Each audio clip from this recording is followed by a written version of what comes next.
Many have characterized our era as a crisis of meaning. Podcasts and YouTube videos abound on the question of meaning and how we can achieve it.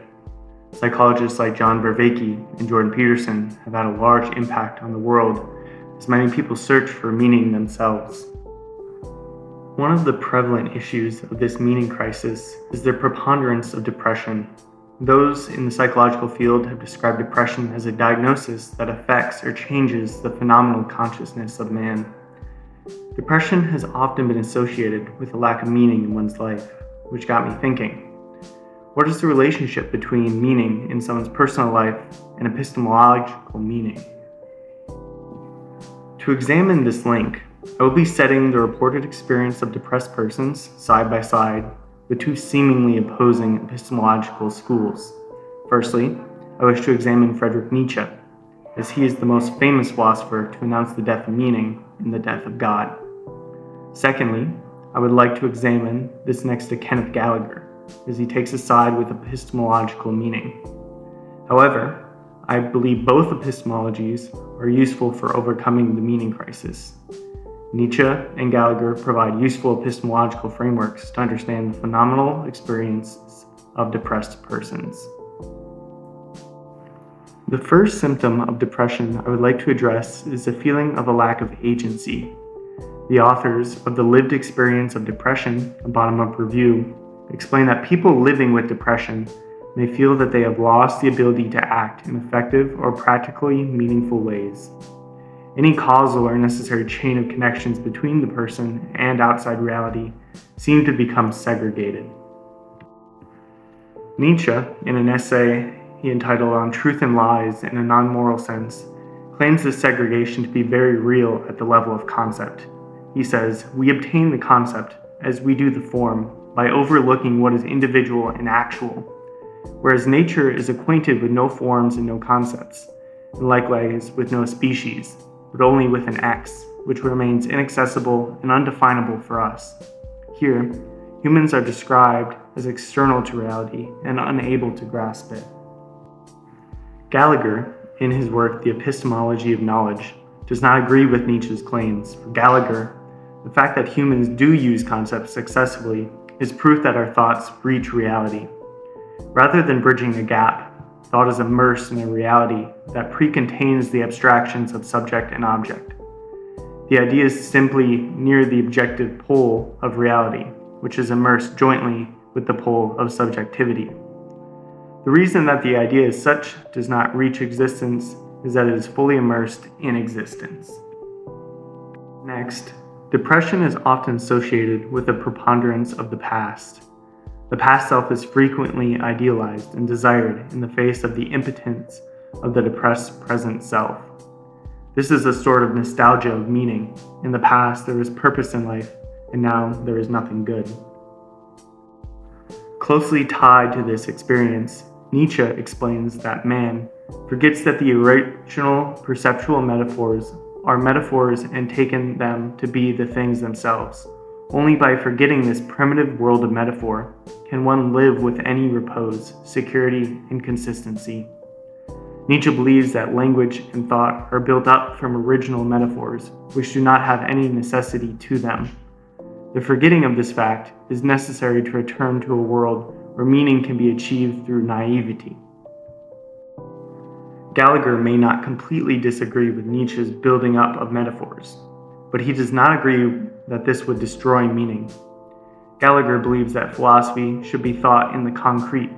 We should not try to abstract ourselves from history in an attempt to be above it, since we cannot be other than immersed in it.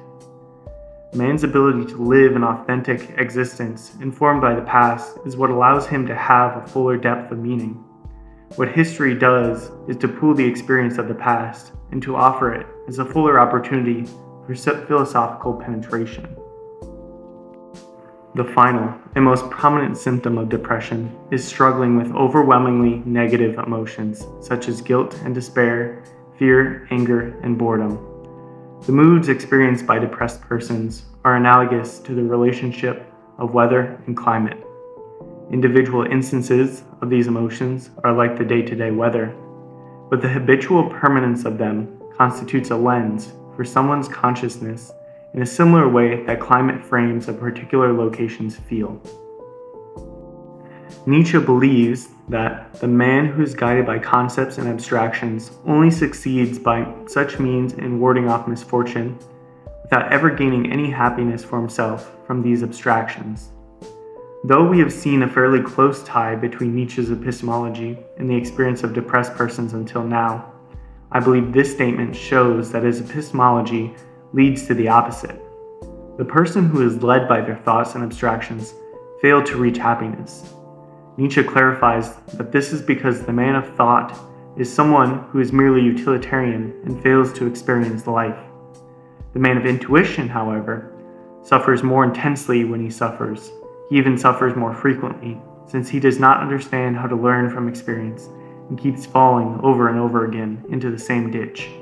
He is then just as irrational in sorrow as he is in happiness. The intuitive man does not seem to fit the description of depression. He may be bipolar, but he is able to achieve happiness. On the contrary, it is the thoughtful man who lives a drab life.